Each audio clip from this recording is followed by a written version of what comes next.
for the first Callout Bodybuilding broadcast with your host, Adam Alcazari. All right. What's up, guys? Welcome back to the first Callout show. I'm your host, Adam Alcazari, and this is episode 13. We took a little break the last couple weeks and didn't put out any new episodes, but we are back at it, putting out new content this week with a brand new episode with our first female guest.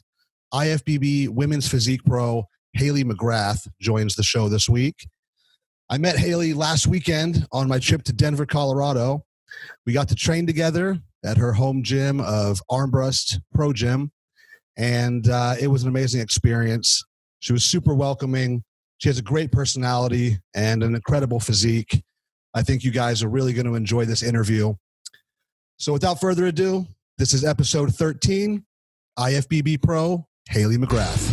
What's up, Hailey? Hey, glad to be here. I'm doing great. Today was a good day. Yeah.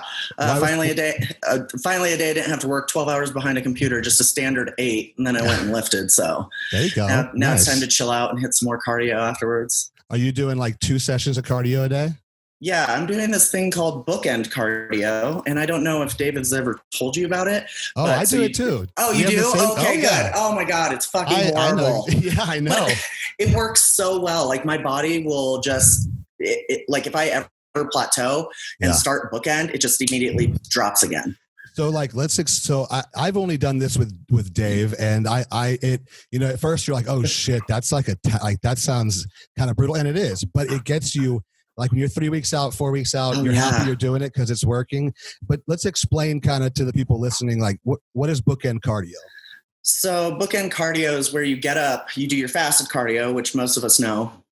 You do whatever machine for whatever amount of time you're supposed to, carry on with your day.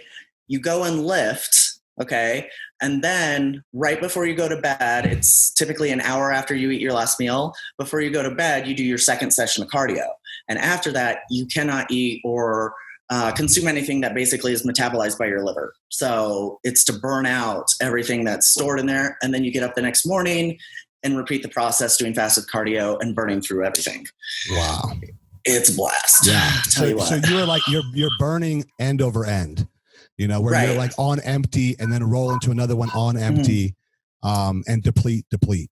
Right. So when you think you're empty, you actually just get to be more empty the next morning and do it again. So, and let's explain to them too, like, the level of hunger pains you're probably experiencing at like 1 a.m. or like probably 12, I don't know, midnight, when it just hits you and you're like, it wakes you wide awake, right? So I was just about to say my stomach audibly growls in the middle of the night. and it'll wake me up, and I'm like, oh, okay, well, I guess we're just gonna listen to this now. Yeah. So that's the real battle of all the that kind of stuff.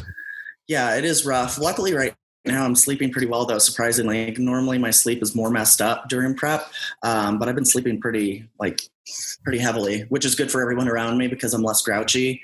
Except for today, like I was really bitching at Dave today for like no reason, just like. Just being, a crazy woman. So probably need more estrogen blockers or something. Everybody's got their day, it's understandable what's going on. You got to vent a little bit, Yeah. I just feel bad because I think I'm his only, because I'm not technically with Physique Inc. So I'm just under him and I'm his only female as far as I know. Yeah. And so he's dealing with all these men, professional, bodybuilders or elite, athletes like yourself. And then there's me who is like crying over a protein bar or something. No. I'm like, no, babe. Like, don't yell at me. I'm sensitive. You're hardcore though. You're downplaying yourself because I just spent for people listening, I just spent the weekend in Colorado with Hailey and our coach Dave Kalick and Adam Young and Dorian Haywood. We all trained, hung out. We all have the same coach. And we hung out at Armbrust Pro Gym, which is Hailey's home gym that she trains out of, which is a famous gym, considered like a mecca, right? Of bodybuilding, kind of? Mecca of bodybuilding. And I will say this, you totally fit in as like, if there's going to be one girl in Dave Kalick's crew of like Right. badasses, it's going to be you. Like that was so obvious to me right when I came in. I'm like, okay. And I'd heard about you a little bit. I was like, it fits perfectly. You're like, I don't want to lift with a girl. And then I start warming up and you're like, okay, you know, she's fine. She's fine. She can work out with us, I guess. She's okay. Yeah. Dude, your physique is crazy. Yeah. But but personality wise too, you can take all the shit they throw around and have fun with them. And Dave throws a lot. He does. Like he is out there. It's like trying to like herd cats with him. Yeah. Like 1 minute you're like with him and then you turn around and he's gone. Yeah, he's but sneaky. like one of the best dudes I know, like a really good mentor for me. So he is. He's been that for me too, a mentor. And like I feel like he kind of had a similar kind of personality as me, younger, and he knows how to like talk to that younger version of himself a little bit and tell me. That's exactly how I feel. Yeah. Because we come from like, when I was getting to know Dave before he was my coach, we come from similar backgrounds as far as experiences and the same sort of troubling past, if you will. And just like learning that about him and being able to relate to him on that level first and then having him as a coach, I think that made a world of difference for me personally. I've always had like very good coaches and it's nothing against them personally, but I never got that sort of mentorship out of it. And I think that's what I like so much about Dave. Like last year at Tampa, I did not do well. I went in that show way under conditioned and I knew that. Like I knew going in, I wasn't where I wanted to be, like nowhere close. Like my shape was amazing, but you know, if the judges are judging off of conditioning, then there's nothing I can do about that. Right. So I get my call out. So I ended up taking 11th out of like 20 girls. And then I go backstage and I just needed to take a breather. Like I was legitimately embarrassed, mostly because I was pouring sweat on stage. And that's like, I think the most embarrassing thing you could do. Oh, I've been there. Oh, fuck, it's horrible. I had like, one of the stage people was just my personal pat off. They're like behind me, like, are you okay? I'm like, no, because the judges can see that you're behind me wiping my sweat. I am not okay. Yeah. I just wanted off the stage so bad. But so when I did get off, I went to the backstage area and I sat down and I was so embarrassed. And Dave was there with Dorian and he should have been hanging out with Dorian, but he came and he sat next to me and he just sort of like, you know, put his arm around me, like metaphorically, and just asked me a bunch of questions and like where I went wrong, what I was feeling, how I was doing. And then like he could have been with Dorian. He could have been anywhere, but he saw that like I wasn't in a good space and he came and sat by me, comforted me. And then ever since, like we've been connected. So wow, that's a good story. I like that. And I really appreciated that. Like I needed someone and I didn't really have anyone there. Yeah. As cheesy as that sounds, but like I didn't know anyone at Tampa, like any, you know, the female bodybuilders or anything. So it was nice to be able to talk to someone, and he gave me feedback. He gave me like critical feedback. He's like, oh yeah, you definitely did pretty much everything wrong. I was like, cool. Yeah. So, and then, like I said, ever since we've been connected. That's really cool. I also, with what you said earlier about Dave and having that connection on that other level with that was something that kind of made me feel bonded to him quickly too, that he understood that my whole life hasn't always been like bodybuilding to the max. I've had different ups and downs, and I bring this kind of with me, and this is why I'm here now and what I want out of life, kind of thing. Yeah. And you know, you're probably the same way I am. I always view it this way. I was never someone that like sought out a lot of coaches or coach jumped or anything. He's like my first real coach. But my bodybuilding has always been so personal to me that if someone's going to guide me with that, I need them to be like in my corner as a human, like my friend, not just like on paper, like diet 1, diet 2, because it's too personal to me. Yeah. You know what I mean? I think, I totally know what you mean. And I think that's what I was missing, because I have coach jumped and, I never knew why they didn't work out. It was obviously a me thing. Like it wasn't them. They're very, intelligent coaches, but I take it so personally. And it was such like I built bodybuilding off of a void in me, and then I built it into something positive. So it's become such a personal thing to me that when I don't get that same connection with a coach, I'm not even listening to them. I'm like, well, you know what? I'm just going to do whatever I want. And now, like, I listen to Dave, I hear what he says, like we we bond, we connect, and we appreciate each other. So that's definitely like what I was lacking in other coaches. And I think what made me go from like coach to coach to coach, not getting what I needed. Nice. But once again, that's on me. Like, it wasn't their fault that I wasn't getting what I needed. You know, they're there to coach. Right. They're not there to be your friend. You know, and you had to go through those people to lead you to where you're at now and know what you want in a coach. You had to find, you know, to appreciate Dave, you had to have the opposite, right? Oh, exactly. I mean, everything happens for a reason, as cliche as that sounds. It's true. So I also just realized that I shouldn't have been drinking this diet soda because now I'm going to burp in the microphone. It's all good. We can edit it out. Try to be keep quiet. It in for personality. Well, Mike said I was projecting. He was like, maybe turn your mic volume down. And then I couldn't figure out how. So now I'm yelling, burping, and the volume's high. It's all good. We want the real deal on here. I'll switch to water. So why don't we get a little bit into like your story, all right, and how you got started with everything. Real basic. Where were you born? So I was born and raised in Denver. I live one zip code over from where I was born. Well, maybe two now because I just moved at the beginning of the year. My parents split. So I actually went to school up in a farm town called Fort Lupton. It's basically the armpit of Colorado. If you smell anything funny in Denver, the smell's probably coming from Fort Lupton. It's either onions, broccoli, or cow manure. So yeah, I went to elementary and high school up there. I went to college back down at the University of Colorado in the Denver campus. Huh? And yeah, so I've like never really gone anywhere. I've just always stayed in Colorado, but my family is small and everyone's in Colorado. So there was really no reason for me to go anywhere. Yeah. I don't know. Nice. Well, it's a beautiful city to grow up in and it's got everything you need, you know, a lot of totally and very natural, pretty city too. Yeah. And it's like, I'm pretty like, since my family is small, I'm like really close to my sister and now my niece and my brother-in-law. It's like, I don't have a purpose to be anywhere else. So yeah. Like I saw on your Instagram, you have like a ton of pictures with, it looks like your sister who's pregnant or is expecting a child. You have all these like belly photos, comparing bellies. So I was like, what is this? I did that. It's like the series of pictures that I did because when she first got pregnant, I was also in a prep. Great timing. It's like she preps to be a mom and I prep to be a bodybuilder. Our physiques are just going in opposite directions. That's all. Yeah. So her first pregnancy, I don't even know what made me think of it. Like I was just, dicking around with her one day and I was like, stick your belly out. And then I would do it. And then obviously it looks funny because I'm literally just like sticking my guts out into a 6-pack. So we just kept doing it like whenever I'd see her throughout the pregnancy and we posted it. And then I wanted to do it again this time with her second baby. So it's a lot harder though. Like she popped so fast. I was like, I can't even. Yeah, no, like the first picture, I was like, fuck. Like I'm going to have to like stick a basketball or something. Yeah. I don't know. People seem to like those pictures though. So, and I think it's a nice change up from bodybuilding. Not so, just throw some family in there and be like, oh, look, it's not all about me, but kind of is. Exactly. Pepper it in lightly, Right. Totally. Like I'm not as self-absorbed as you think. Look, I've got a sister and a niece. You just see them my abs too. Yeah, but here are my abs. Recognize those. Right. Yeah, totally.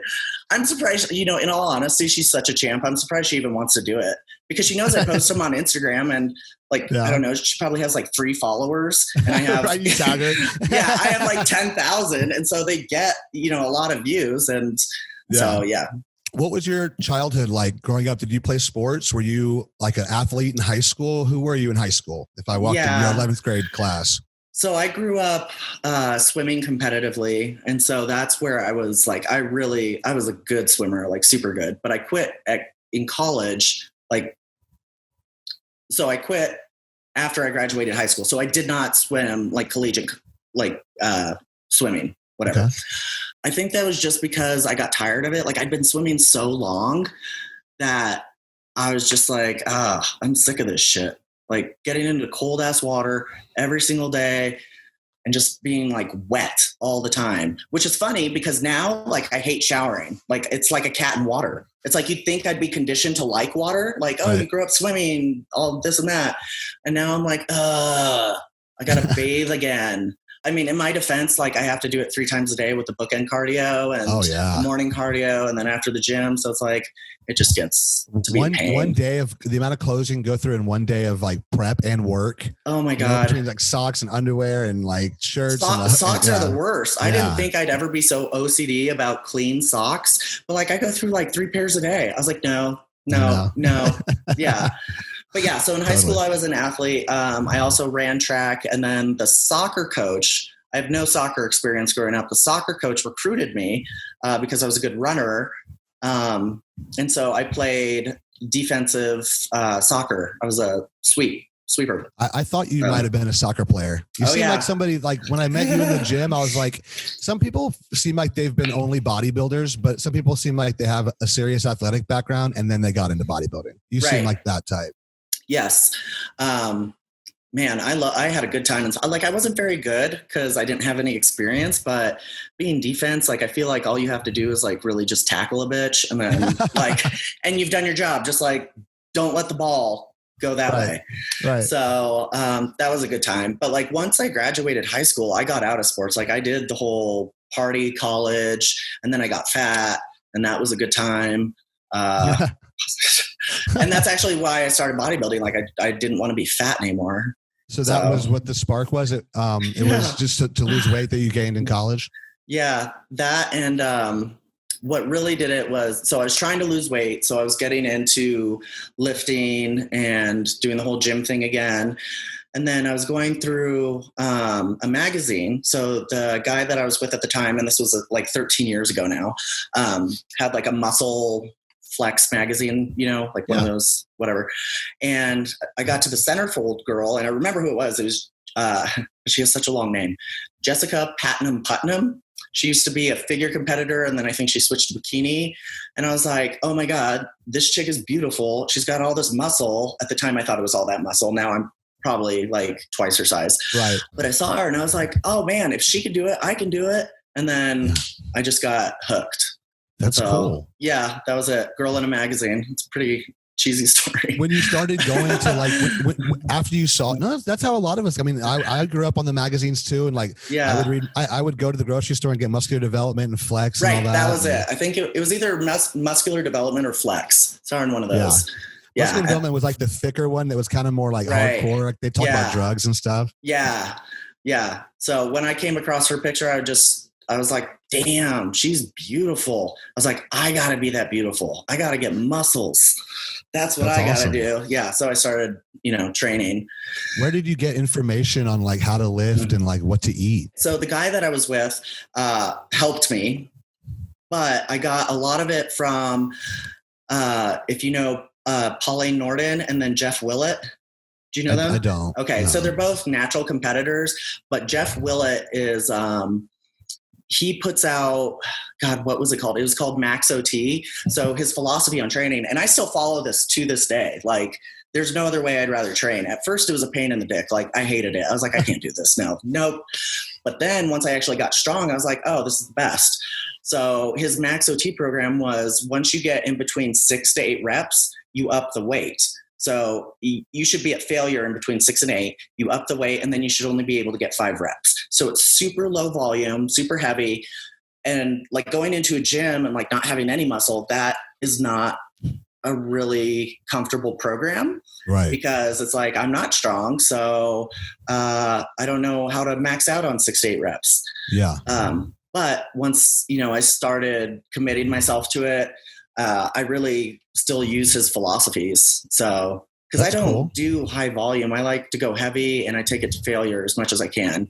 I've gotten a little better at doing more volume, like maybe 10 to 12 reps, but like you'll never see me doing 20 reps, maybe on legs. Have you tried it before, like going up higher and it just did not give you the same result? I think that's a good question because I've been doing that Max OT or at least following some version of it for so long. I'd like to think like that's kind of what got me to where I am. And people are like, oh my God, you've got huge shoulders or you have huge legs. Like, how did you do that? It's like, well, I don't tell them this, but like, it's what got me there was following this program to begin with and then just taking different variations of it. So like lifting really heavy, during a prep, you get fatigued and there's days where I'll lift light and just get a pump. But yeah, I don't notice the actual like muscle density. Yeah. With higher volumes, right. Especially like in shoulders, arm, anything upper body. Like, I just don't think you're going to get the growth that you want or the dimensions that you want if you're doing high volume. And I think you see that a lot in like male physique athletes.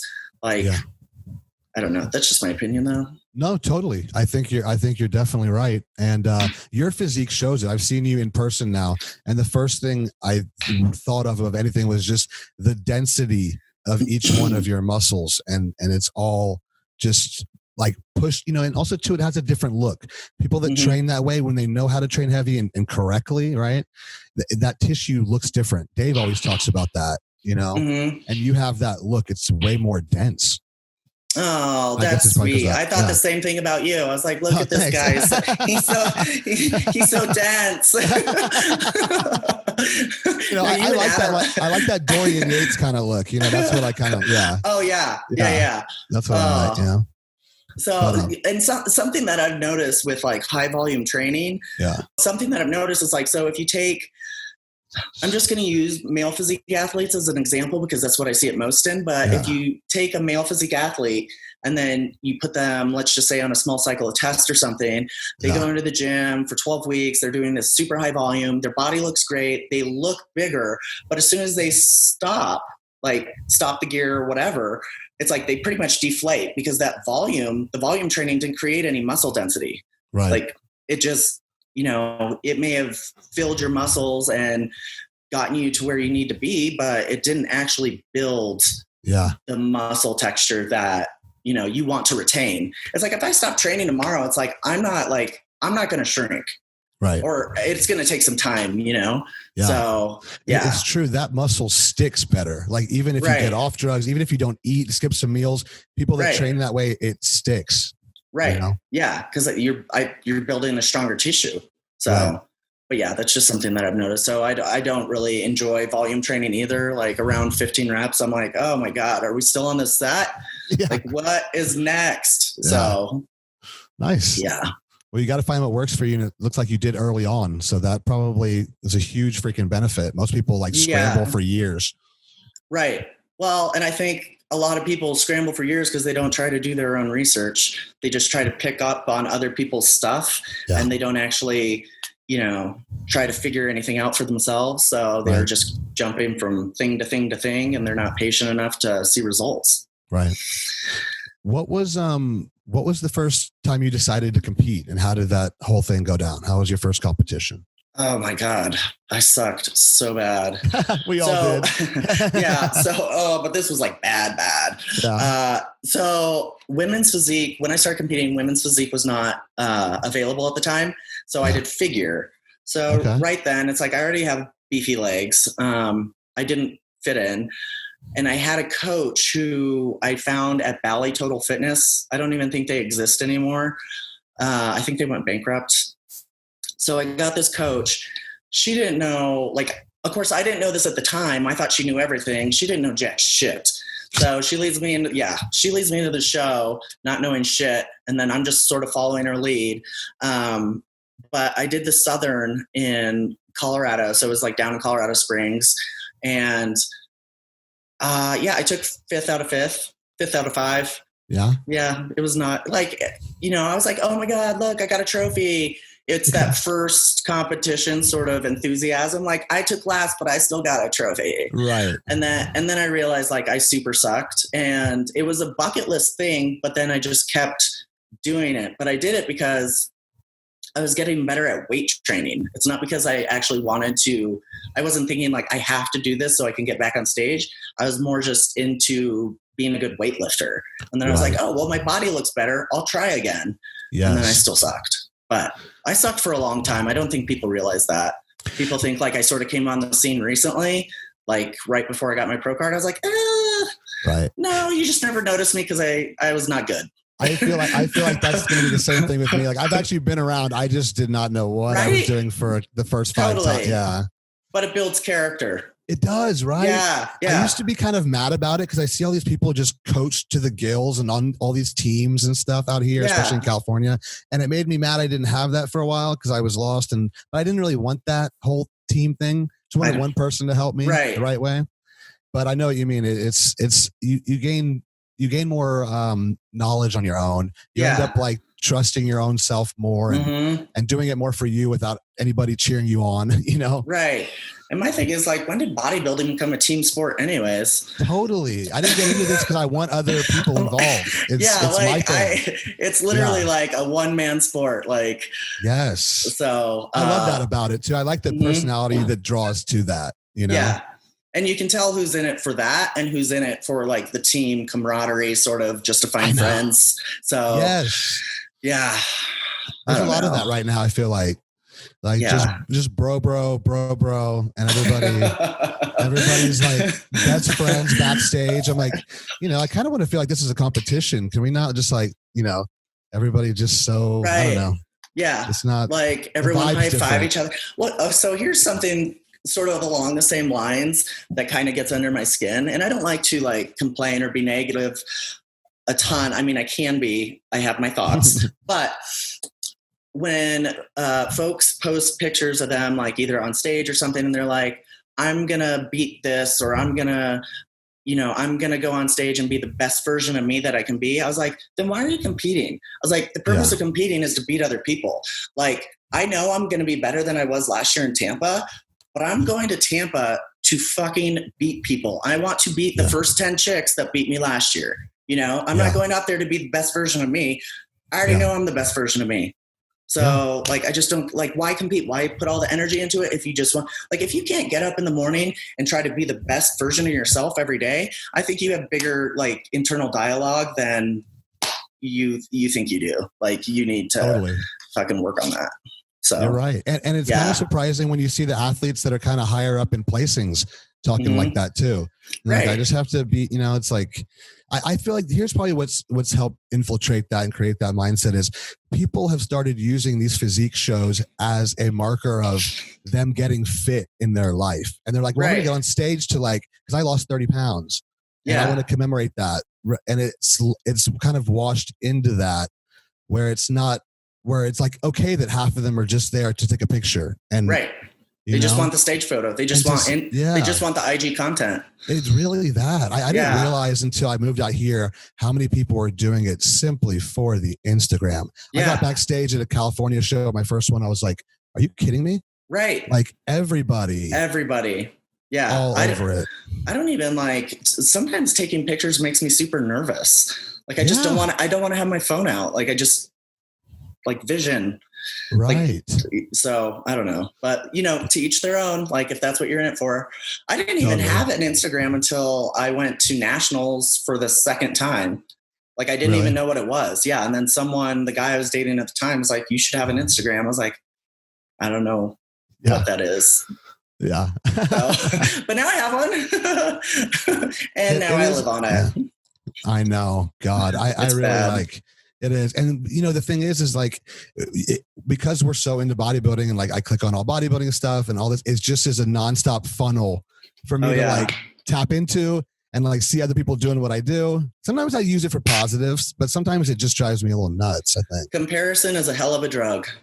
I'll tell you what, it is. You can use it for good or for bad. It's like an evil weapon. Right. You're right. Like, I pull it up and I find myself comparing my body to men. And I was like, I don't even compete against these guys. Like, I'm not in their division. I'm not a man. Yeah. And I find myself, I'm like, why can't my legs be that ripped? I literally just did it. I sent Dave a message and I was like, what the fuck? Like, why don't my legs look like this? And it's basically like, oh, well, you're not a man. I was like, okay, good point. But like, I'd like them to look like that. Just like as far as like conditioning goes. So, but yeah, then I look at other pictures and I was like, I got to go lift. Like, I could be so tired and then I'll go down an Instagram hole and I'll go have the best lift. So you can use it. You can use it two ways. Do you keep your phone out when you train, or do you like put the music on and throw it in the bag so you don't see notifications or something like that? I do a little bit of both. I try to keep it away from me as much as possible. But in all honesty, I do get, like, even at the gym where you would think it'd be my sort of homeostasis, I get social anxiety. And so we have a lot of new members at that gym, and I don't think a lot of them have seen a female bodybuilder before. And it's not like I don't know that like people look at me, and I'm not saying this to be arrogant, but I know like I can see you looking at me. Like I can, like, I don't know if you know this, there's a large mirror right there. Your fucking reflection is gazing at me. So sometimes I'll break out my phone just to, I don't even do anything. Like I'll scroll just so I don't have to see them. So it's shit like that. I'm not really doing anything or distracting myself. I'm pretty much just waiting to the next set, and just so I don't have to, I totally get that. People. Yeah. I realized until you said that, I do the same thing. Yeah. And I just use it as a little like wall to other things, but almost to make it look like you're unavailable. Like just like, don't talk to me. It's like I'm busy scrolling, and then you're lifting, and then scrolling, and then lifting. So yeah, it's like like a deflection mechanism. I still find it odd though. And like, I grew up, I met certain pro bodybuilders when I was an early teenager and I was getting into this, and, first time seeing someone that is on an IFBB pro caliber physique, like you or like Dorian over at that gym or Adam, it's startling a little bit, even to the average like gym person that works out, I still think like what you're saying, the people that stare and just hold it too long, like other people looking at you as the one female in there that's built, like there's a certain level of like, okay, wow, that's impressive, but then let's give someone their respect. Like, right. Totally. And we're in your environment too. Like we're in the gym, not like in the grocery store, Yeah. It's not like I'm like Abercrombie and Fitch. It's like, I'm not like, doing anything weird. Like I am where I built these muscles at. So this should make sense to you. Right. And so we have a lot of, I call them like the Gymshark athletes, because they wear Gymshark and they have those like flowy little man things. Well, not things. It's the hair wave that looks very trendy. So the 24-hour fitness that is in Arvada closed down. So all of those members pretty much have come over to Armbrust. And those are the ones right now that are having some gawking issues. And what they don't know is they're causing me extreme anxiety, which means cortisol, which means fat. And if I get fat, I swear to God, I'm going to go in there and rip those little stringers off of their body and tie them up with it. I swear to God. Swear to God. Yeah, it's funny how it's a very clear distinction now. Like the gym crowd, you have the Gymshark crew and that whole kind of millennial kind of thing where it's more of a fashion, thing. They're the ones doing the volume training. And it's just, I'm glad to be on the right side of it, but I always admired the people that were gritty about it, like the real bodybuilders. Even when I first got into it, I didn't like the fluffy people. I liked like the hard folks, Totally. See, I can play this card both ways, because when I first got into it, I pretty much look homeless going in the gym. I was like, who fucking cares? I'm here to work out. I'm here to like work towards my goal. Fuck this. Like, let's roll. But now I'm like, okay, look good, feel good, lift good. I'm like, if I feel good in my outfit, I'm definitely going to have a better lift. If I feel like I look like a slob, I'm going to be like, I may still have a great lift, but the odds are I'll probably lift better if I look cute. There's something to that though. Yeah, there is. I know, like, a lot of NFL, I forgot which NFL player used to always talk about that, but a lot of them like have a ritual of like wearing the right outfit, setting the tone, how you look, and you see yourself the way you want to be, and then you act that way. Right. I mean, it's the same thing as going into work in a suit every day. It's like you dress for the position. So it's like if I go in, there is like, I draw lines. Like I'm not putting makeup on for anybody. Like, you're working out. You see this? Like it's what you get. But there's some, and it's also because like I sweat so much. But some girls go in a full face. Like, right. I mean, I wouldn't do it, but you know what? If that's your jam, waste your time. It just lets you know that like they're not going to hit a certain level of discomfort in that workout and let that mess up. Like totally. You're going to go to a whole other place, like, or any discomfort. Yeah. They're there for the hype. Totally. Or the IG content. What? Tell us about the night you won your pro card. Like, what was that like? Oh, that was cool. It was actually on the night of my 30th birthday. So it was like a double whammy. Like, hey, welcome to your 30s. You're a professional now. That's awesome. And it was in Las Vegas. It was probably one of the funnest trips. It was the second funnest trip I've had next to, I had just been to Junior Nationals out in Chicago the month before. and I took second out there. And so I was like, okay, well, I'm going to hit Vegas now because odds are Sandy will remember me and this will go well, hopefully. Right. And so I went out there with my two best friends at the time, Megan and Lauren, and we all roomed together. And it's seriously probably the two best trips of my life. Just so fucking funny. USA Championships, right? Yep. Mm-hmm. Okay, cool. Yeah. So, I just went out there, competed. And what was your class? Oh, like the height class? Yeah. Like 5'7". I don't know. How do they do it in okay, so women's physique does it by height. They do it like every 2 inches. Although I think it depends how many women like actually show up. Right. So it's like, I don't know. I'm 5'7", and I was in that class. I don't know. It was like 5'6 3/4" to 5'8". Okay. Yeah. Cool. So I went out there, did my thing, got a card. It was pretty, like, it was exciting, but I also was like, oh man, now what? Like, This was my goal. I've reached it. So I guess I got to think of something to do next. Did you feel it in your gut it was going to happen on this prep? Did you feel like this is the one, like, leading the last couple of weeks out? I felt good about it, but I'm never 100% confident. And I think that is what drives me because, you got to keep that doubt in order to pursue, your ultimate goal. Because if you're just 100% confident, if you're 100% confident, you think you've made it. Like you think you're the best. Okay. Yeah. So it's like, but are you? Yeah. So I was not 100% confident. I was like, you know what, maybe I was expecting the first call out. Right. And then I was like, it'd be cool if I made top 3. Like I never once thought I have this in the bag.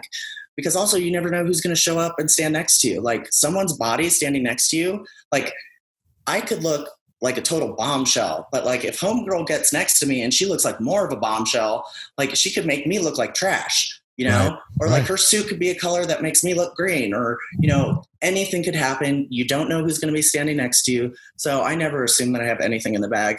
In fact, I just assume like, is what it is. Like they like me or they don't. Well, did it take a while to get that mindset competitively, like to kind of like relax about it a little bit? I actually don't think I became that. Well, not relax about it, but I mean, just not like hold yourself to one outcome. Yeah. I don't know when that sort of started. Like I had it before I got my pro card, but I'm definitely more relaxed now because prior to getting my pro card, I was like a ball of stress. Well, if Dave watches this, he's going to laugh because he's like, you're a ball of stress now. He'll watch this. But I was just so stressed out about bodybuilding. And I was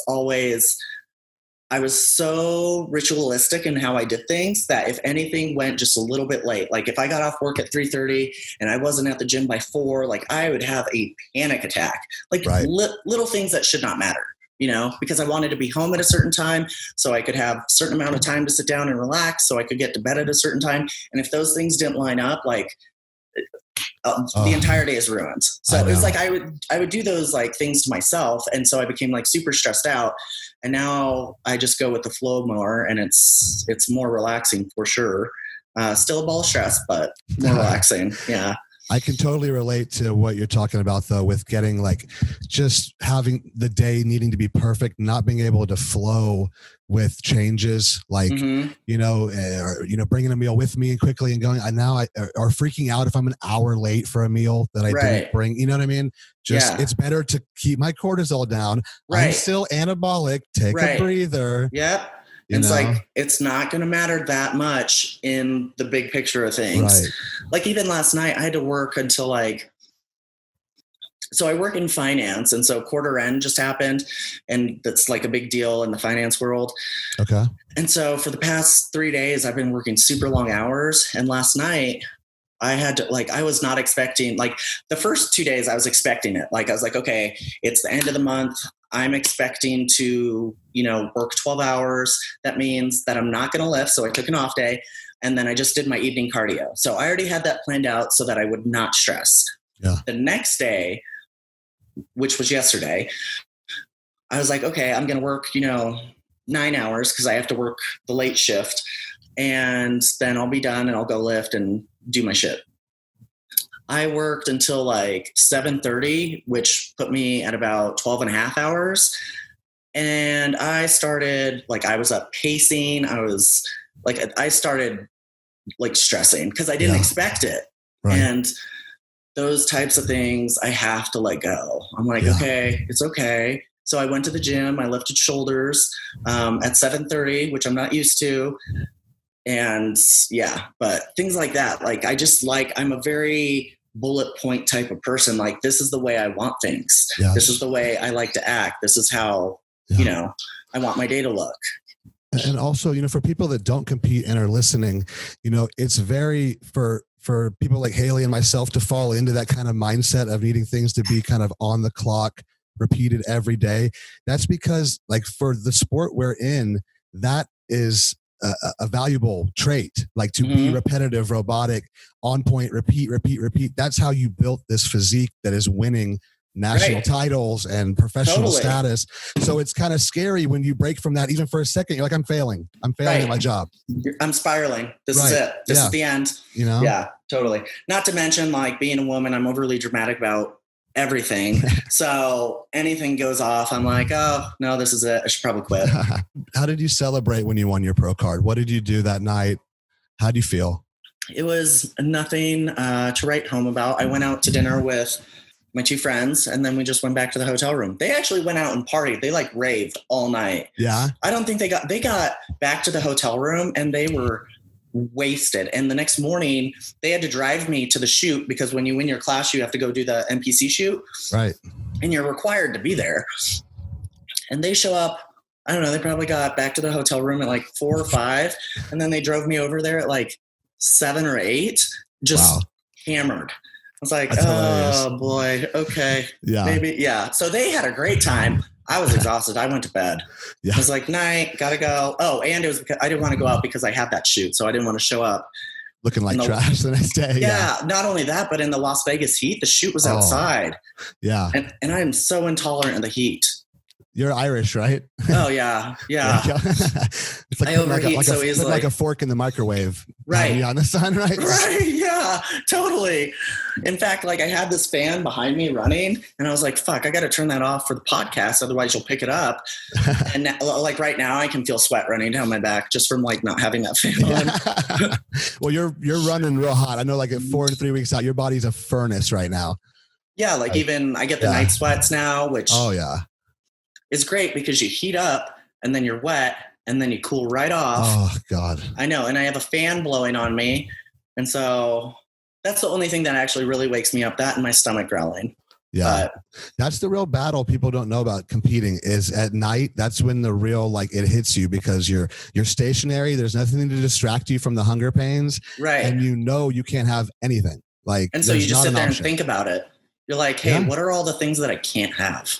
Yeah. And without carbs, your brain doesn't really like shut off all the way. Like when I'm on keto, like I'll sleep for like bursts. But I don't like have that flat line recovery like 3 weeks out. Do you? I was going to say, I don't know about you, but my brain is dead. Like I say some dumb, I say some dumb shit.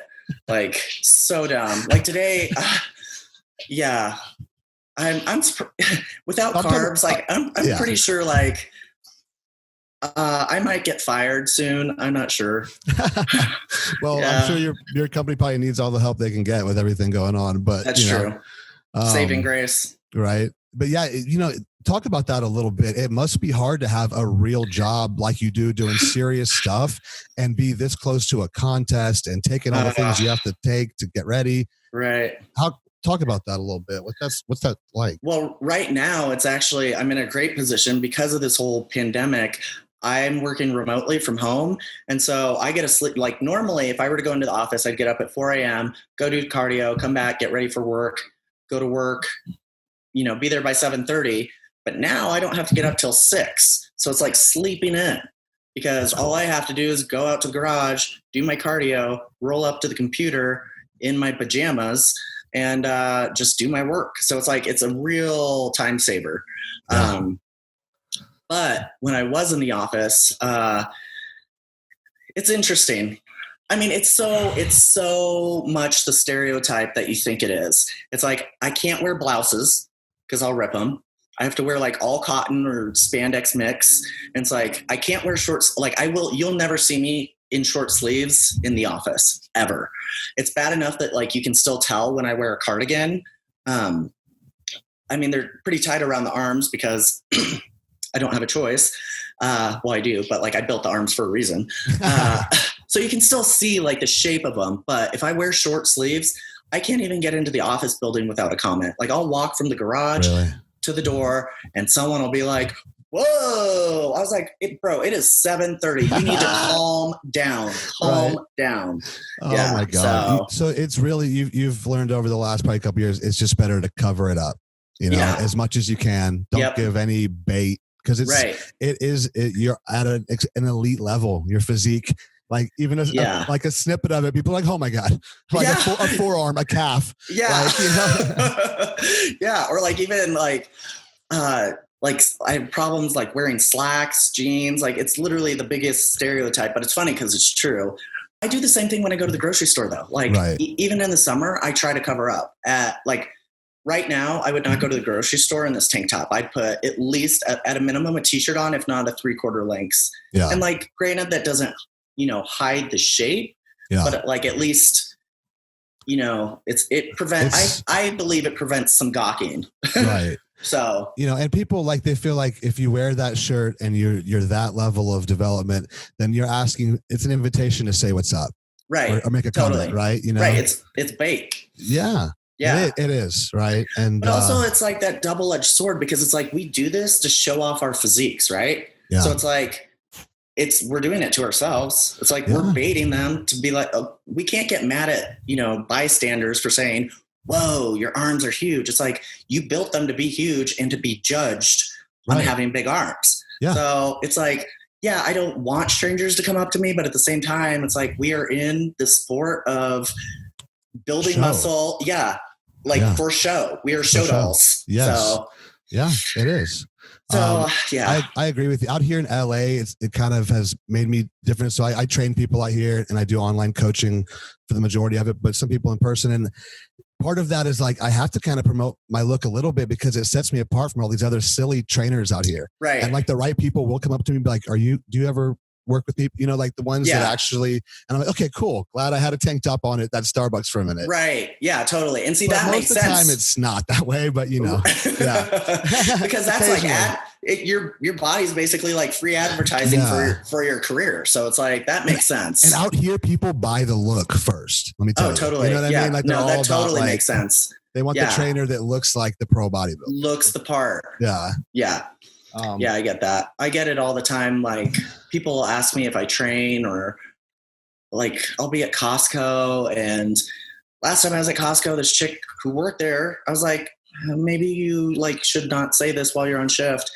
But she like comes up and she's like, whoa, could you bench press more than my husband? I was like, I don't know. Where's your husband? Like, is he a power lifter, a football player, or is he like some scrawny little bitch? Like, I don't even know how to answer this question. I know. It's like, so funny. What's like the top 3 weirdest things you get commented like regularly? That's like, what the fuck? Always the arms. I definitely get them on the legs. Some guy, this was a while ago. This was actually, it was right around the time that I got my pro card. He actually came up. I was in the gym. I was in 24-hour fitness, and he came up and like, when I say punch, I'm just talking like gentle. He didn't like physically abuse me. But this stranger who I've never talked to came up and sort of punched me in the quad and said, hey, could you be my tight end or something, like referring to like a football player? I was like, do I know you? Like, are you going to pay me? Like, I don't know. So that's pretty weird. And then someone has stopped me in Costco and asked to take my picture. Yeah. It's like, no. I think, sometimes too, I realize this, like I had somebody stop me at 7-Eleven and want to take a picture with me. They think you're in WWE sometimes. I think like a lot of, like some people think that's like, are you a wrestler or like, they don't know. Bodybuilder's the last thing sometimes they think, right? Totally. Yeah. I'm trying to think. Someone asked me if I was, it wasn't a wrestler. Oh shit. I can't remember what they asked. And it was so random though. I was like, definitely not. I was like, no. Has it been difficult being, a woman that carries the amount of muscle you do and has the physique you do, and going out in public? What's that like most of the time? And what's that been like for you? It's awkward, and it gets more awkward as what's funny is like, I think that I can cover it up. Like I'll, wear joggers or something and then like long sleeves to Costco, and then people still say things and I'm kind of like, is it that noticeable? Like even under clothes, because, like we can't see ourselves. And so sometimes that leads to some sort of dysmorphia or self-blindness. Right. And so like, I think that I'm covering it up, and then, people still say things. Even when I met you guys for sushi, I opened the door for this group who was leaving and there was like 10 of them and no one said thank you. That's a different story. And then, I know. And then, so I'm holding the door and I was wearing a tank top that day. And the chick says, oh, well, I've never lifted arms in my life or something. I was like, I don't recall asking you. Yeah. So yeah, I don't know. Like people just say like the most random shit. Right. Yeah. It's definitely awkward in the office too, just because, people know, but since you're in the office, they're like, well, I don't want to go to HR, so I can't really say anything. Right. So it's just like this awkward sort of, yeah. Yeah. Especially when I get lean and you can like see my chest. Like there was a certain employee who, I'm his senior. And so I was teaching him how to do things.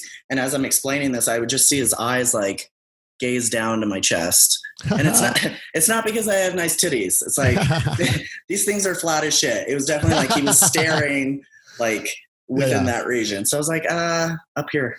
Do you have any people in the office that are like cool and be like, hey, this is fucking, this chick's badass. I want to learn more about her. Like, tell me, what are you eating? Oh, yeah. Why are you eating chicken and rice? Is that the way to go? All this stuff.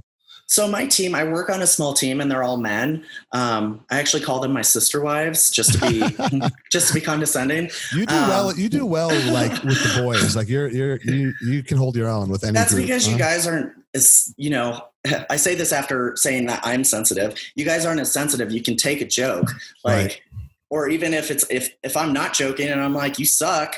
You're like, nah, I don't care. Or we can disagree and still be friends. Right. Yeah. It's like, so when I joke like that with my women friends, there's, some of them don't like it. And I'm like, ugh. Yeah. Well, they hold on to things a little bit sometimes. Yeah, totally. So you can definitely be more aggressive with men when you're joking or talking or whatever. And I'm definitely, I play into also a sexist stereotype where like, I'm not sexist like for women. Yeah, I think I'm saying that right. So it's like today I was joking with a friend. He gave me directions to go somewhere. I was like, I have no fucking idea. Like, he's like, well, go to this. I was like, I'm lost. I was like one street away. I was like, I have no idea. I'm a woman driver. Like I play into the stereotype. Yeah. So it's like, I don't think there's a problem with that. Whereas feminists are like, oh my God, like invoke your rights as a woman. You're so powerful. Right. Like, well. I appreciate the you being kind of a little bit more chill about that stuff and you're able to laugh, because look, there's beautiful things that men can do and women can't do. And vice versa. Like like drive. And just there's a big push now to kind of be like that everything is the same and it's not, and it's not the same. There's certain attributes to certain different things, and I can't make babies. I can't make people. Y'all can make people. Right. Like talk about the ultimate, power. Like right. And I'm not gonna lie, like I don't want to do housework. Like if I need a door installed, I'd like a man to come install the door. Like I don't want to do that shit. I don't care what I look like. Like yeah, I could lift the door. That's fine. But like I don't want to do that stuff. Like I'll clean the house. Like I have no problem playing into the stereotype. I'm not a feminist. So, I mean, don't get me wrong. Like I believe in women need to be respected and, along those lines, but absolutely. It's also like stereotypes are funny for a reason, It's like, I don't know how I got a driver's license. Like I really do suck at driving and I have no sense of direction. It's pretty bad. Even in the city you grew up in your whole life, huh? Still lost? Even like, I swear to God, before this podcast, I had to go meet up with a friend to get a set of keys. And it's in an area that I know, and I could not find it. I was like, I don't know what you're talking about. This street turns into that street. Like, could you give me could you drop a pin, like, so I could just map it? It's like, no, like, just, it's not that hard. You're like a mile away. I couldn't find it. Like, I was 5 minutes away and he was 25 minutes away. And by the time I found it, he was also there.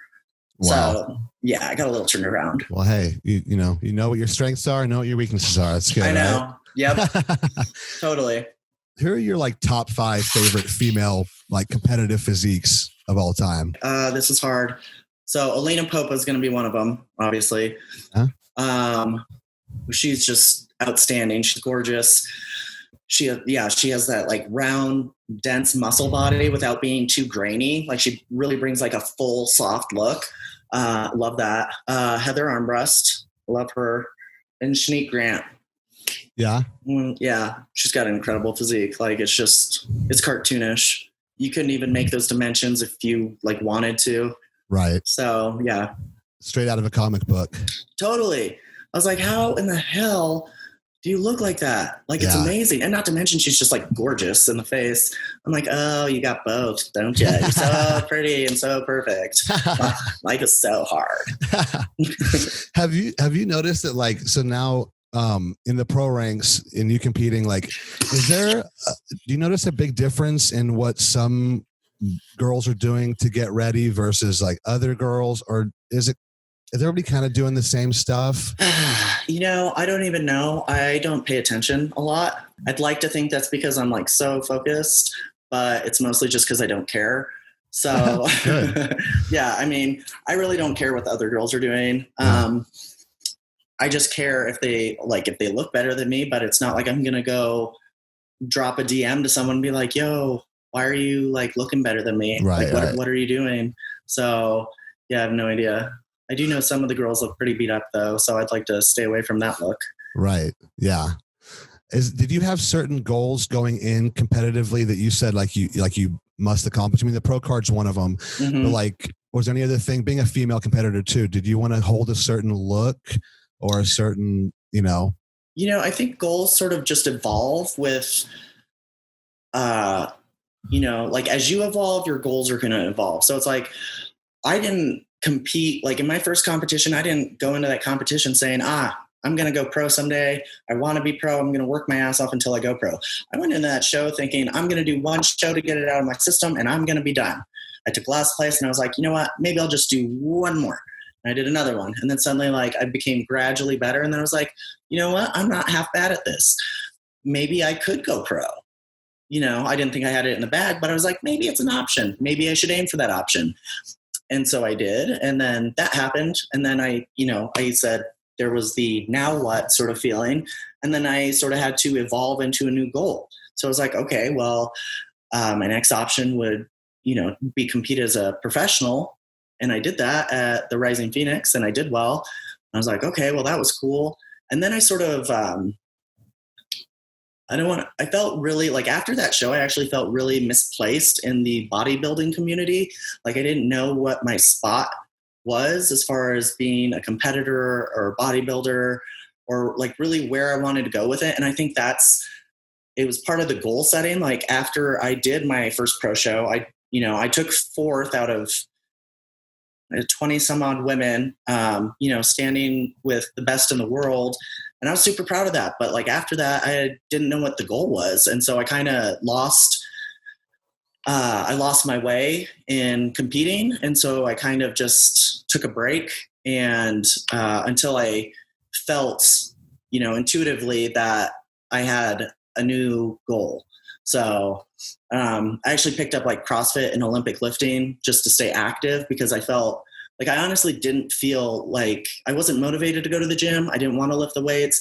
I didn't even feel like I fit in anymore. And it was really odd considering I'd just done so well in, my first professional show, that I don't know where this train of thought came from. I just was like, I don't know what to do anymore.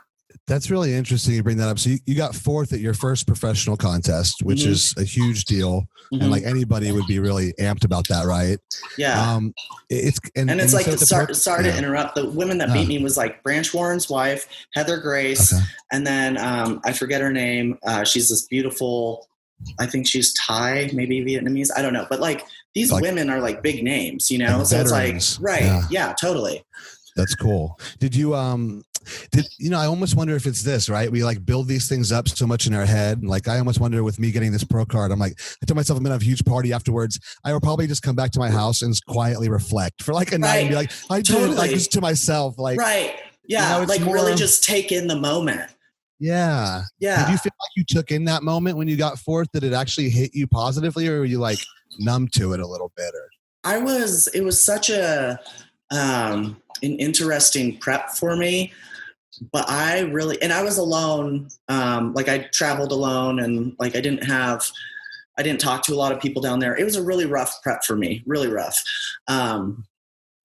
But when I was walking up to my room, I was like, whoa, like I have this huge medal in my hand. And I was like, I took like a selfie with it. And I was like, this is pretty dope. Like, this is fucking awesome. Like I was super proud of myself, and like, I really took it in. And then I just went and relaxed in my room, like, and watched some TV and ate some brownies and like had a good old time. But yeah, I really like, I had some tears of like, whoa, this is over. And yeah, it was like I definitely felt way more emotion taking fourth in my first professional show than I did when I actually got my pro card. Wow. Okay. Yeah. That's interesting. So it's people don't realize that don't compete, especially at a high level. Like it's such a buildup physically and mentally for 16, 12 weeks getting ready for a major contest. Yeah. Like you're exhausted spiritually, mentally by the time you get to that finish line. If you did it right. Well, and like going into the Rising Phoenix, I prepped, and I am not shitting you, for 9 months. Wow. And it was, because that was my fault, because after I got my pro card, I'd put on some excess weight that I did not need to put on. So I had to get that off first, and then I could actually do a prep.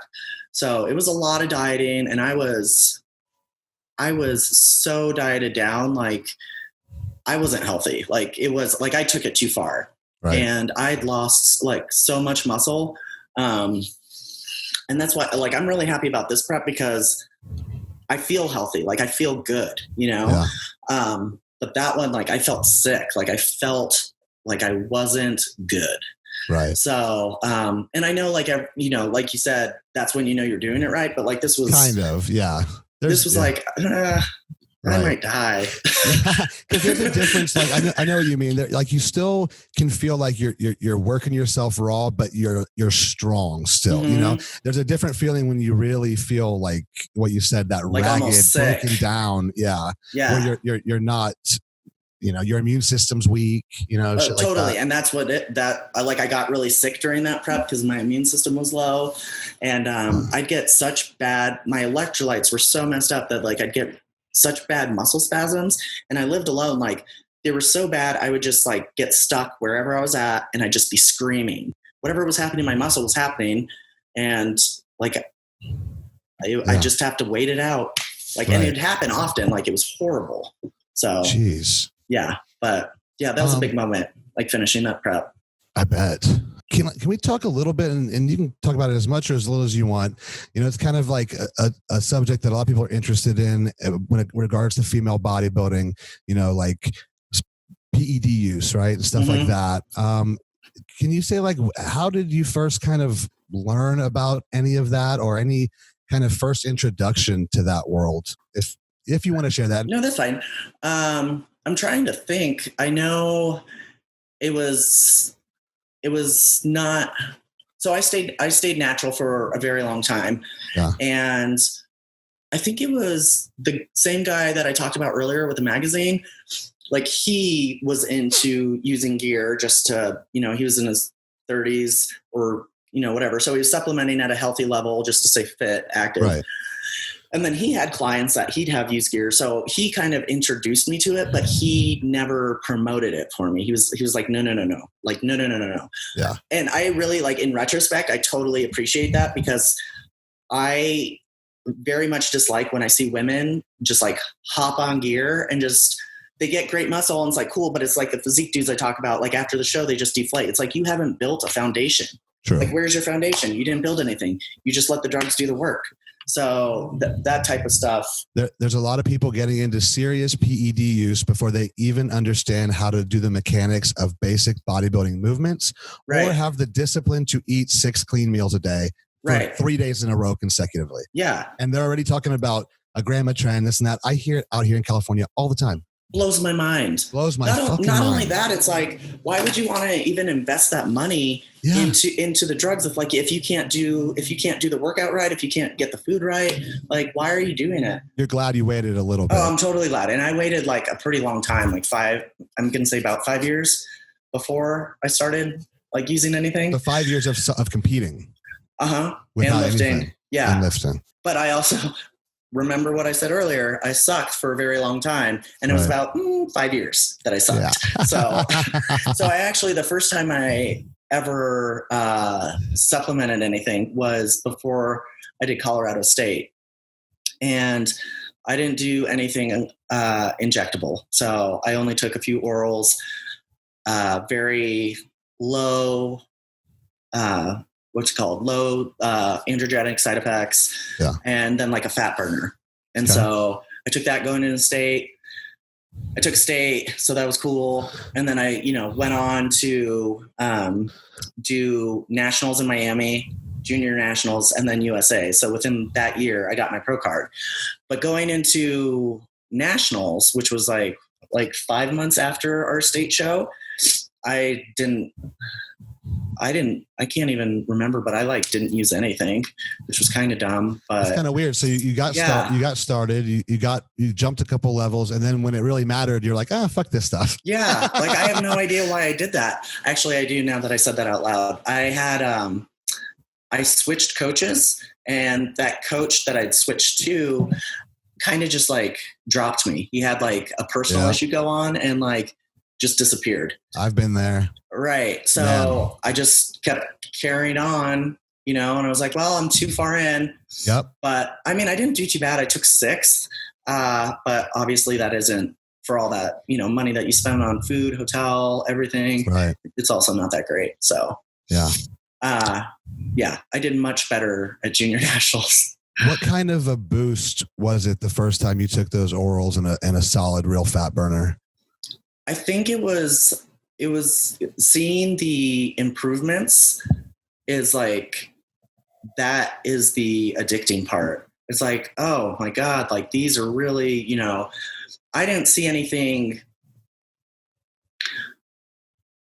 Like, I took such a small amount that like, I didn't notice anything, huge as far as like strengths or, muscle development and things like that. But I did notice the changes. Like, I was getting leaner, and that's always been a problem of mine, bringing in conditioning.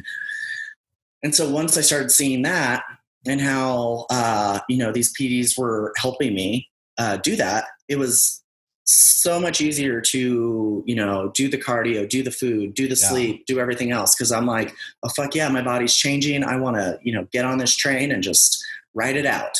So it was just like a mental sort of like kickstart. So right. It kind of puts the wheels in motion. And if you're a smart person that takes action, once you feel those wheels in motion, you snap the whole train together, right? Totally. You get the diet right and you get the training right. Yeah. I'm taking stuff. I got to maximize this time. Right. Otherwise it's a waste of money. Right. It's like, why would you even want to buy that shit? It's not cheap. And, so many people don't realize, like, even I underestimated, thinking that when I got into bodybuilding really young, like in 15, 16, just got obsessed with all of it, but didn't compete until later now. But I even thought that at the place I'd be at now, that I would have to be doing a lot more than I do. And I really don't. And I'm so thankful. That's good. It's good. Yeah. Yeah. That's super good.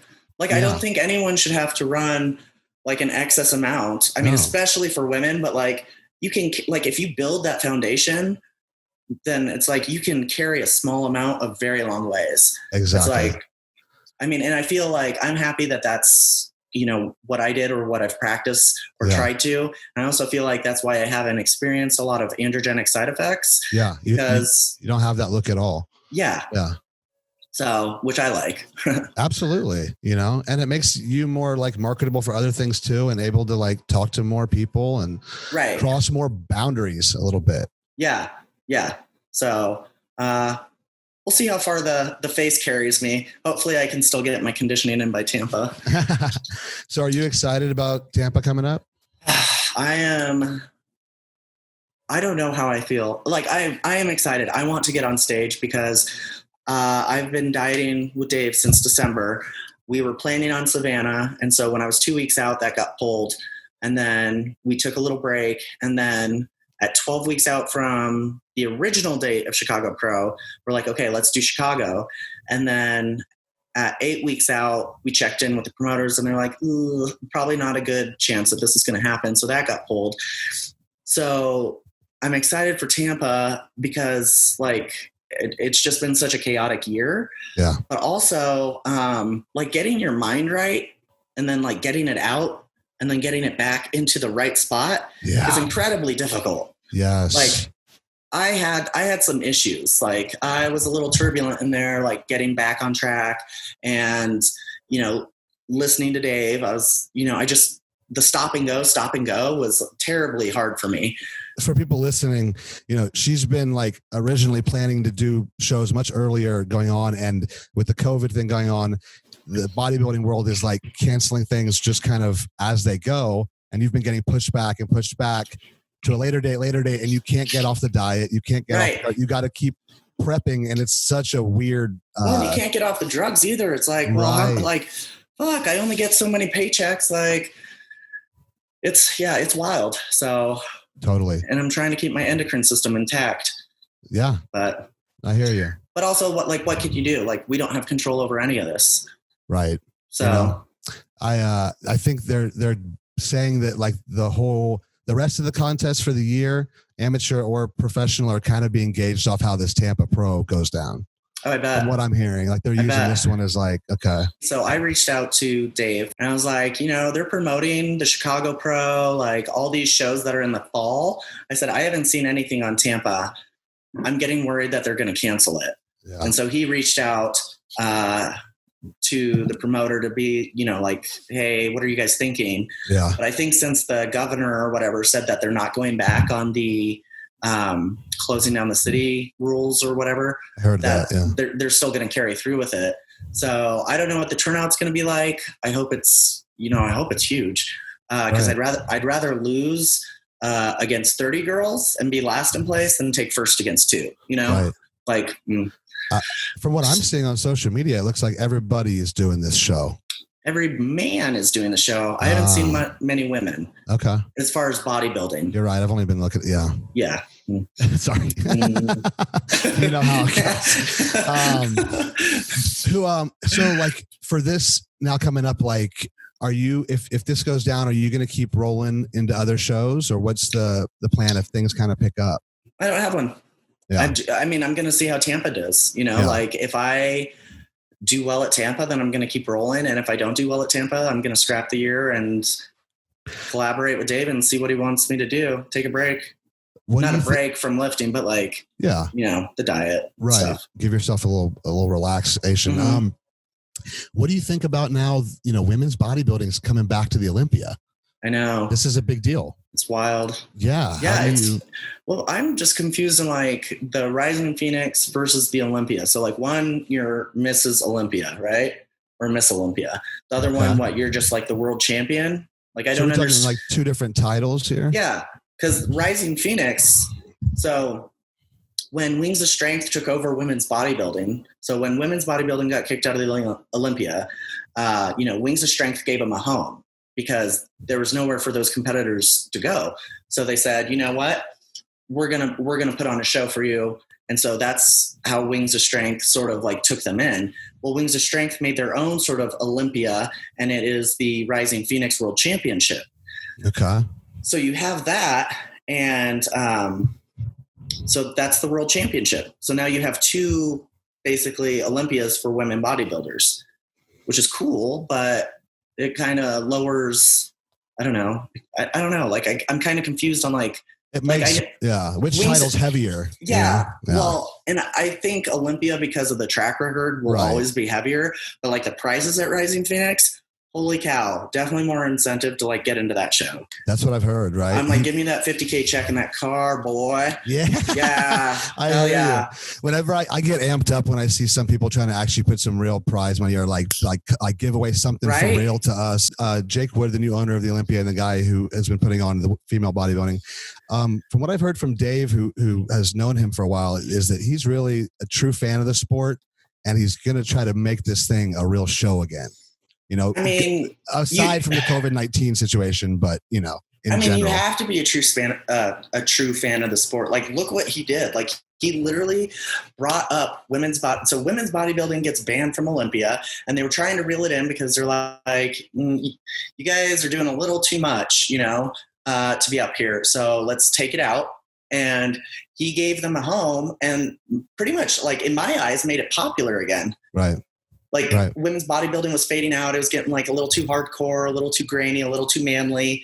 And then all of a sudden, like, he glamorized it and like has these like big, magnificent shows and like really shows off his athletes. And like, I think he made it more interesting and more entertaining for folks. So more people want to follow it. And then of course the Olympia, wanted women's bodybuilding back. It's like, yeah, well, no shit. You saw how much money is like coming to the sport now that he added a little glamour and love into it. Right. So yeah, I think he did an amazing job.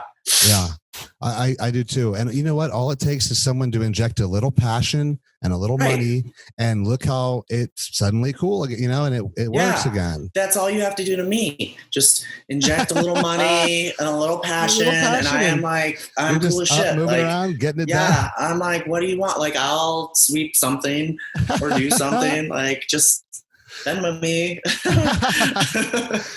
Hailey, what kind of like advice would you give to a girl coming into the sport now in this new era? Really? What do you think? I just think people are doing it for all the wrong reasons. So they're doing it like for the Insta content, for the glamour, it's like, this sport isn't glamorous. It's not meant to be glamorous. Right. But also don't take it too seriously. Like, there's all these schmoes walking around the gym just with their butthole so fucking tight. It's like, bro, chill out.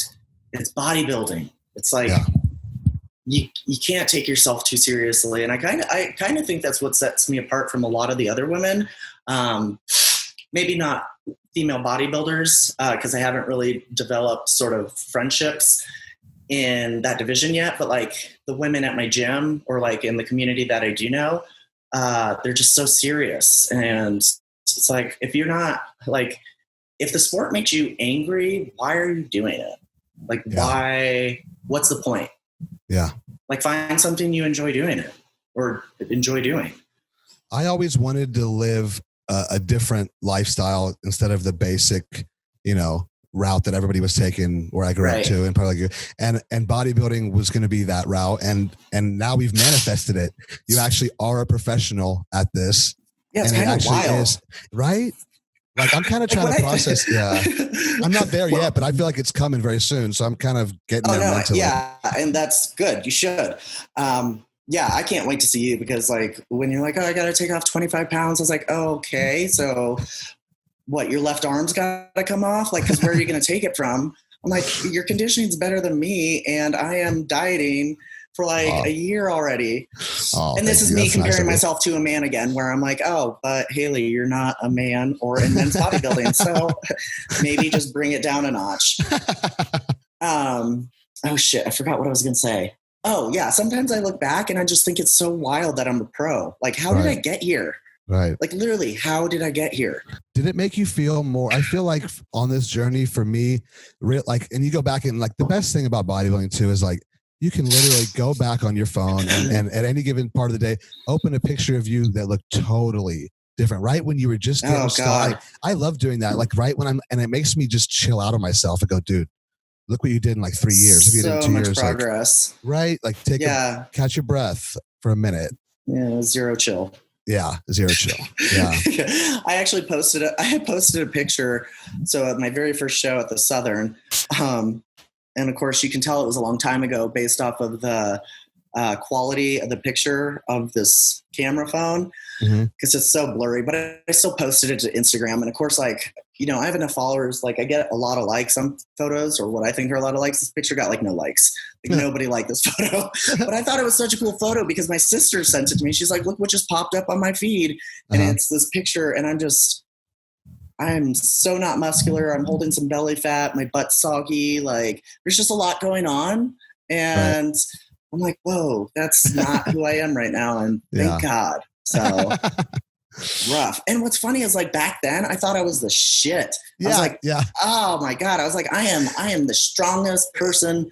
I'm the strongest woman here. Like I've got so much muscle. You guys don't even know, you know, like I definitely had that beginner sort of cocky. Like I wasn't cocky audibly, but like in my head, I was like, and I think it was like my first coach is what gave that to me, because like at the show, I remember her saying, she's like, just get on stage and win this so we can go home. I was like, yeah, you're right. I'm going to win this. And then I took dead last. And I was like, okay, well, we're still going to go home. But I need a snack first. Yeah. I know what you mean. I went back and looked at some pictures when I first started like getting back in the gym and like taking pictures of progress. And in every one of them, like I have my tongue out and I've got this like crazy look in my face. Like I'm all amped on I just thought I was like on fire, and it's just funny. But maybe you need that in the beginning. Maybe you need that false confidence even to try bodybuilding. Totally. It looks so wild, right? It looks so far off, you know, to look that way. Mean, we all start somewhere. So if that's what you do to get started, it's like, it's also a part of the evolution of bodybuilding and your journey. Like, oh, I hate that word, the journey. I know. I'm like, is it, where are you going? Yeah. Right. Can I buy a ticket? It's funny too, like the manipulation of like certain words that have been like absorbed into the like competitive or stage thing, and like you gotta suffer like I don't need kind of like. If we go down this path, I'm going to start bashing people. That's okay. Like, we'll do that for another episode. We'll get you back and do another one. Just like what's wrong with everything. Yeah. I'll just go through my Instagram feed and like just show you, and then just start railing into people and be like, okay, you see this here? No. Yeah. So I wanted to ask you this. You've got a pretty, good following, like you said, on Instagram, and you put up funny stuff and you put up cool physique stuff and training. Does your inbox get some crazy stuff on a regular basis? I would imagine it does, huh? We should open it right now. Go for it. Can you do that? I have like, I'm going to go to my unread messages because those are the funniest. That's where we put all the gems. Like, I don't even want this creature to see that I've noticed this thing. Yeah, totally. Because then that's an invitation to come out with more. Yep. And that's when you get blocked. Although I don't block many people. Like I see what they have to say. Right. And this is sort of where I need to draw better boundaries. But there are some weird folks. Oh yeah. Oh, here's one. Okay. Hi, I think you are so much sexy and beautiful. Thank you, Leonardo Euler. That was hi, beautiful. How are you? Some of these are just reactions to the Instagram story. Y'all have it better than India, at least for now. I don't know what that means.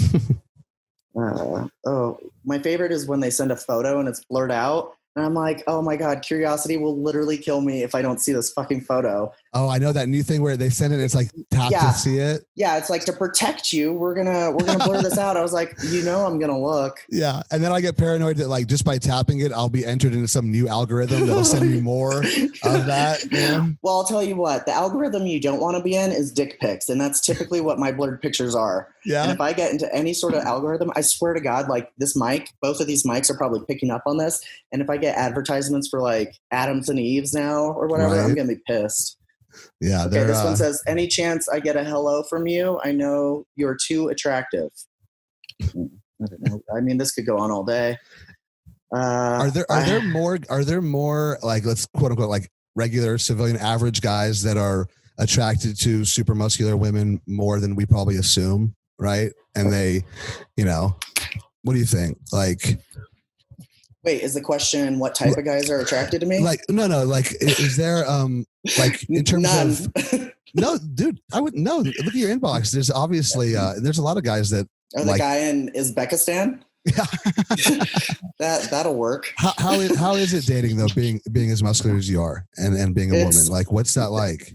It's complicated. It really is. Like, first of all, like the guys that you think I would go for, like the big professional bodybuilder types, it's like, yeah, like that is something I'm interested in. However, they seem to be more interested in the bikini athletes and not the female bodybuilders. Right. So, okay, well, that sort of limits me because I'm not even close to that. And then there's online dating, which I've tried, and that went okay for a little bit, but it's pretty much like dumpster diving for people.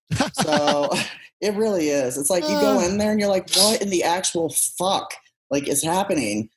And then you get the people who the guys are like, oh yeah, no, I work out. And I was like, no, like it's not me bragging. It's me sort of setting a pace or like warning them like, hey, like I have this schedule, like it's pretty intense. Like it could actually, it distracts from dating.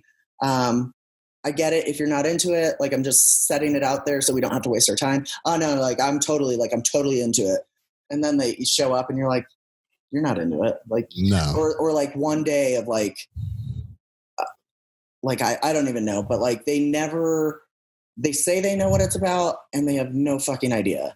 And then they get intolerant of it. They're like, you're never home. You're doing cardio. You're always grouchy. Like, I was like, yeah, because you're always bitching at me. Like, shut the fuck up or get the fuck out. So you almost kind of need somebody that maybe at least is like in the industry and like gets it, even if it's like somebody that like owns a supplement company or something, or used to compete and that's the thing too, like used to compete is better because then their ego's not in it the same way. Right. And they can spend all their money and attention on me. So if you could find me a has-been, that'd be super cool. You got it. I'll be on the lookout. Yeah. But so the last guy I dated, he was in the industry. And it worked out well. Like he was not a bodybuilder. He looked like an athlete, but not a professional athlete. And he had no problem with it. Like he liked it. He liked, what I had to offer. And that lasted a while until we grew apart and then, whatever. And then the guy I dated like a few years ago, he was a competitor. So like I've dated competitors or people in the industry, but c'est la vie. Right. Yeah. So like kind of wrapping up a little bit, what for the girls that are getting into female bodybuilding and maybe they are in it for the right reasons, but the stereotypes and the judgment and stuff is in their ear a little bit or they can see it coming and it worries them. What would you say to them? But if bodybuilding is their real passion, fuck what everyone else thinks. Like if it's your real passion, like tunnel vision that shit.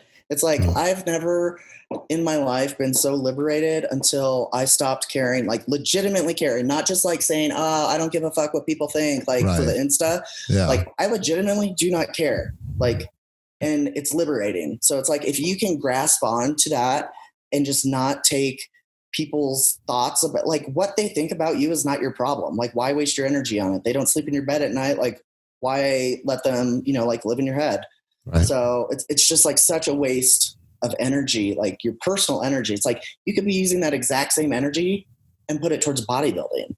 Right. So like, why let these people even bother you? And I was like, I would let people bother me. Like I was insecure. Like I didn't like what I had to offer. And I would just let everyone's opinion like get into my ear. And I just didn't feel like I was good enough. And then I honestly think it was like right around the time I turned 30, I just stopped giving a fuck. Like, like you don't like me.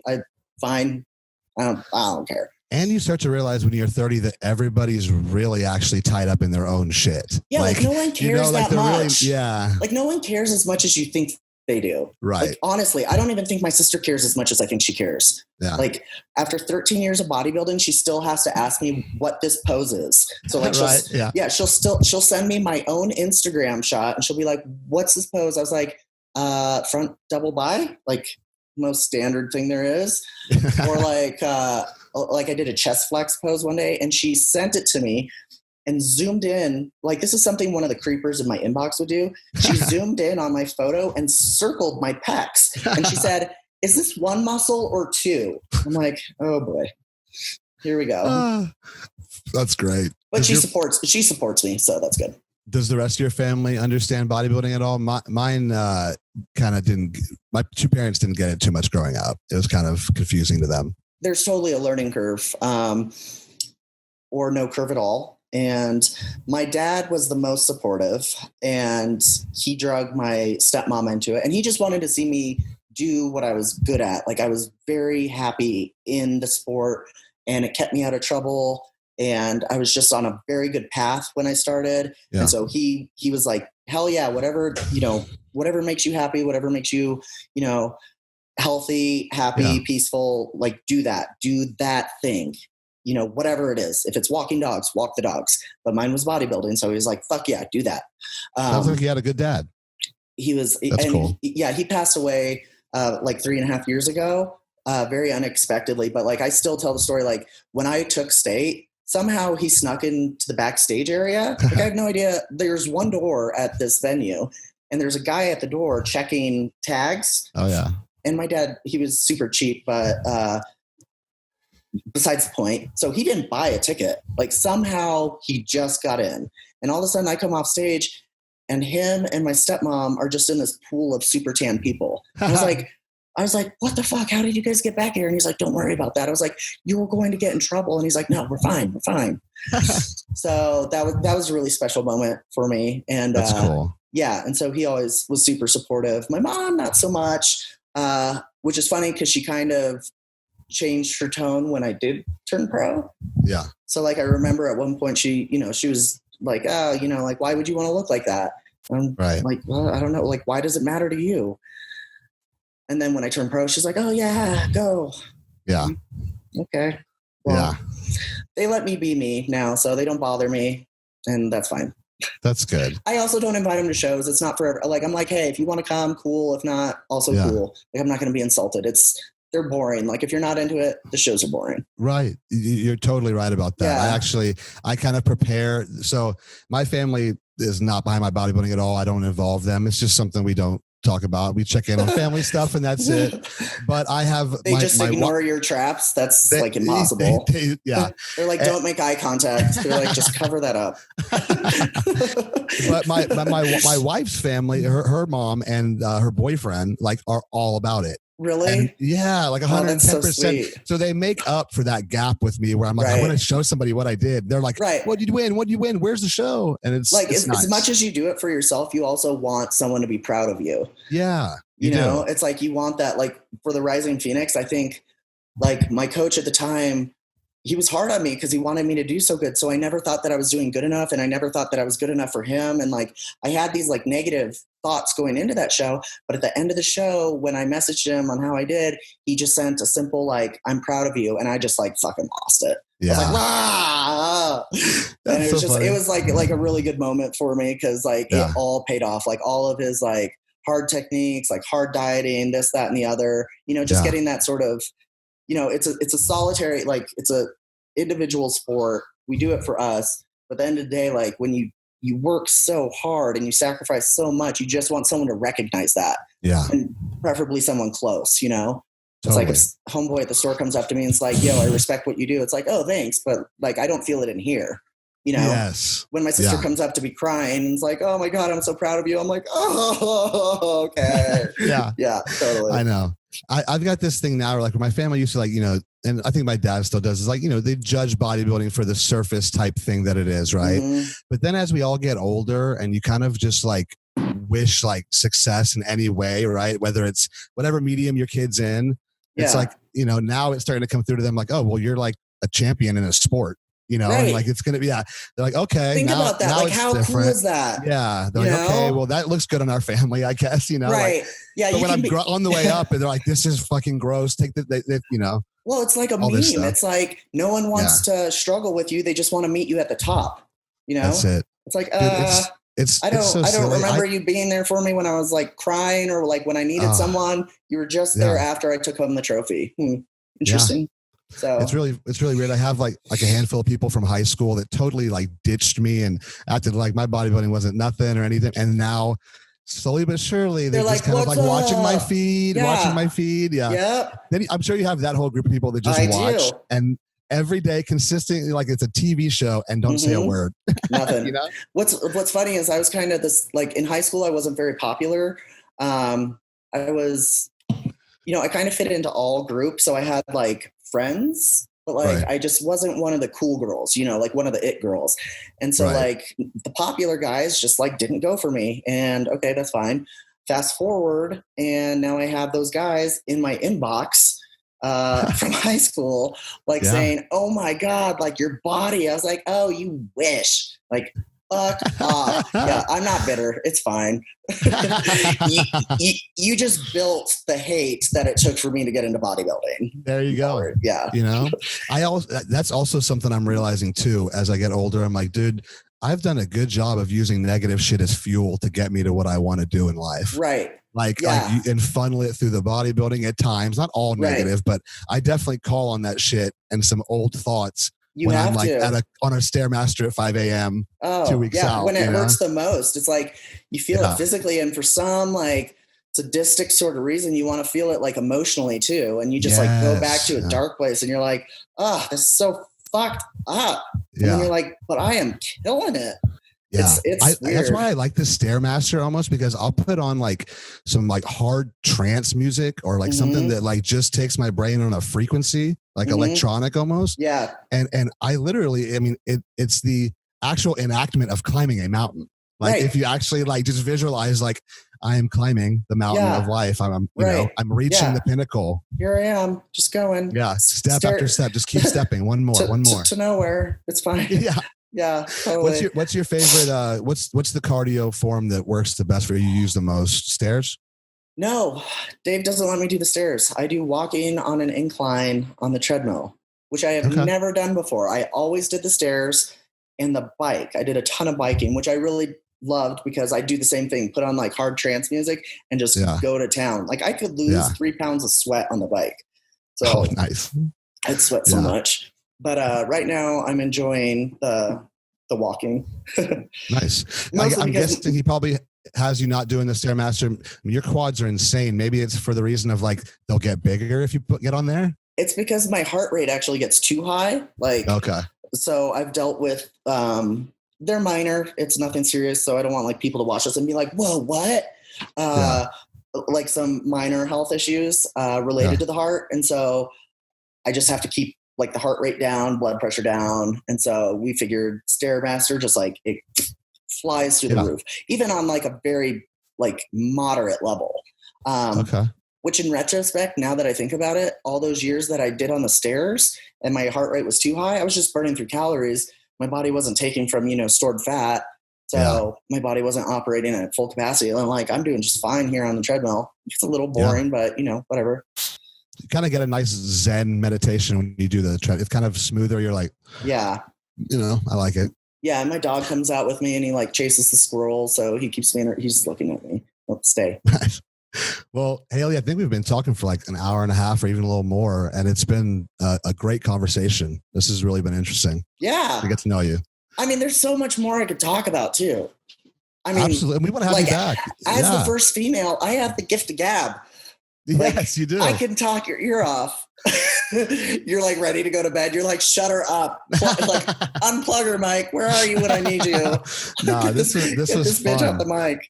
This was already, as the first female guest, you knocked it out of the park. And I expected that. And when I met you, I thought you're hilarious and would be a perfect guest to talk to on here. And it's good because you, like you said, like you are crazy serious about this sport, but you also don't take yourself quite too seriously. And I think other people can learn from that balance that you try to carry. I think once you, as bad as it sounds, like once you go through a certain amount of trauma in your life, you realize it's all perspective. It's all relative. None of it really matters in the long term, big picture. Yeah. So if you're going to take this bodybuilding this seriously, then, I feel bad for you. Like, right. There's so many other things you could be worrying about. And I can tell you, like, just chill out. Like, it's not that big of a deal. So like once my dad died, like nothing else mattered to me. Like I still wanted to be a bodybuilder, but like I wasn't the same bodybuilder as I was before. Like I was different. Like things changed. Like my life changed, and it was awful, but it was also a catalyst. Like we talked about, like the whole pain thing. But you know, like I said, gift of gab, I'll get off. Like I said, there's so much more I could talk about. Well, we're going to have you back on sooner than later, but maybe we'll have you back on with Dave and we can talk about what you're doing right before Tampa. That'd be fun, right? We're going to have to make solid bullet points for him though, because he will everywhere. I've had him on a few times. I'm prepared for him. Yeah. Well, I just wanted to wish you the best of luck at your contest in Tampa, and you're going to kill it. And I wanted you to also be able to shout out anything you want to, your Instagram, where people can reach out for you if they want help. Well, if anyone wants to follow me, it's Dumbbell Cookie Cartel. So it's not my name, and everyone's confused by that for some reason. But pretty much that's the only account I have. So you can give me a follow. I'll give you a follow back if you want. And I just thank you for having me on. I had a really good time. I enjoyed meeting you when you were in Colorado. I hope you come back. Hopefully the elevation didn't fuck you up too much. No, so, I made it through. I made it through Sunday leg workout. That's good. Dave killed me, but so hopefully we'll see each other again soon. Absolutely. Well, actually, maybe I'll come out to LA for your show because that's in December, right? Yeah, that'd be great. Yeah, that'd be super. That'd be awesome. You can train at Venice Golds and hang out a little bit. And have you been out here before? Yeah, I've been out there like twice. I don't really care for LA. No offense. No, it's all right. I also don't care for Golds that much. Yeah. That place is dirty. I don't even train there. Oh, it's bad. And it's always packed. Like, and that gym has become a Gymshark gym. Let me tell you. Like that is the whole. And like vibe. I mentioned earlier, the whole like social anxiety thing, like not even from being a bodybuilder, just having that and like having people close. I'm like, oh God, I'm nervous. Yeah. So anyways, I'll try to come out. I came out last year for some different show. So tickets to LA are cheap, probably because you're going to get COVID. Yeah, right. Now's the time to take a chance. Well, Hailey, have a great night and enjoy your weekend coming up. And it's great talking to you. Cool. Thanks for having me on. All right, guys. That is going to wrap it up for episode 13. I'm glad you could join us. It was cool to sit down with Hailey and hear her story. Really wish her the best of luck going into the Tampa Pro in the next 4 weeks. I'm sure she's going to kick some ass. Guys, if you're enjoying the podcast and you're liking the interviews that we're putting out, let us know by following us on our Instagram page at The First Call Out Show and giving us a review on Spotify or iTunes. It would really help the show go up in rankings and help us keep growing. So until next time, guys, get your meals in, train hard, be different, do what it takes, live your sport.